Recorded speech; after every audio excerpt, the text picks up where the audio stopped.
Hi friends, நான் lunch பண்ண போகிறேன். காலையிலே இன்றைக்கி லன்ச்சு டிஃபன் 2 ரெடி பண்ணிடலாம். ஒரு 4 நாள் ஃபுல்லாக ஊர் சுற்றியாச்சு, வீடியோ போடல. 4 நாள் கழித்து நான் இன்றைக்கி தான் வீட்டிலையே சமைக்க போகிறேன். ஒரு ஃபங்க்ஷனுக்காக சென்னை போயிட்டு நேற்று ஃபுல்லாக வீட்டை க்ளீன் பண்ணிவிட்டு நைட்டு காய்கறி வாங்கி வச்சாச்சு. காலையிலே சமைச்சிடலாம், ஏன்னா நம்ம ஊர்லேருந்து வந்துட்டோம், கொஞ்சம் க்ளீனிங் வேலை இருக்குது. அப்புறம் சமைக்க முடியாதுங்கிறதுனால காலையிலே நான் வெள்ளைக்கறியும் பாவக்காய் பொரியலும் வச்சுட்டேன். மோஸ்ட்லி எங்கள் வீட்டில் வீக்லி 1 டைம் பாவக்காய் இருக்கும். வீடியோவில் பார்த்துருப்பீங்க.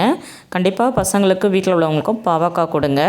அது அந்த கசப்புத்தன்மை உடம்புக்கு ரொம்ப நல்லது. இப்போ நம்ம என்னெல்லாமோ சாப்பிட்றோம், நம்மளுமே ரோட் சைட் ஃபுட்டு, வெளி ஃபுட்டு நிறைய சாப்பிட்றோம். இந்த மாதிரி வீட்டில் சாப்பிடும்போது கொஞ்சம் ஹெல்த்தியாக சாப்பிட்டா பேலன்ஸ் ஆகிக்கும். இன்றைக்கி முருங்கைக்காய் கிடச்சிது, நேற்று கொஞ்சம் சீப்பாகவும் இருந்தது. அதனால் முருங்கைக்காய் கத்திரிக்காய் போட்டு வெள்ளைக்கறி வச்சாச்சு. சரி, ஒரு 10 மணிக்குள்ளே முடிச்சிட்டா அன்றைக்கி நாள் ஃபுல்லாக வேலை முடிஞ்ச மாதிரி ஒரு ஃபீலு. அதனால் காலையிலே இன்றைக்கி சமைச்சிடலாம் அப்படின்ட்டு வாக்கிங் போகிறதோ ஒர்க் அவுட் பண்ணுறதோ எதுவும் பண்ணல. கொஞ்சம் டயர்டாக இருந்ததுனால 2 நாள் லீவ் விட்டுட்டு பண்ணலான் இருக்கேன். மாங்காய் ஒரு துண்டு இருந்தது, ஊறுகாய் போடலான்னு இருக்குன்னா அது ஃபுல்லாக பழமாயிடுச்சு. ஸோ அதை அப்படியே சாப்பிட்றலான்னு எடுத்து வச்சுருக்கேன். புதினாவும் கொஞ்சம் ஃப்ரெஷ்ஷாக வாங்கிட்டு வந்ததுனால அதை இன்றைக்கே சட்னி அரைச்சிடலான்னு புதினா சட்னிக்கு ரெடி பண்ணியாச்சு. மார்னிங் வீட்டில் தோசை மாவு தான் அரைச்சேன். ஸோ கடை மாவு வாங்கியிருக்கேன். புதினா சட்னி தோசை ஊற்றிட்டு மத்தியானத்துக்கு வெள்ளைக்கறியும் பாவக்காய் பொரியலும் ரெடி பண்ணியாச்சு.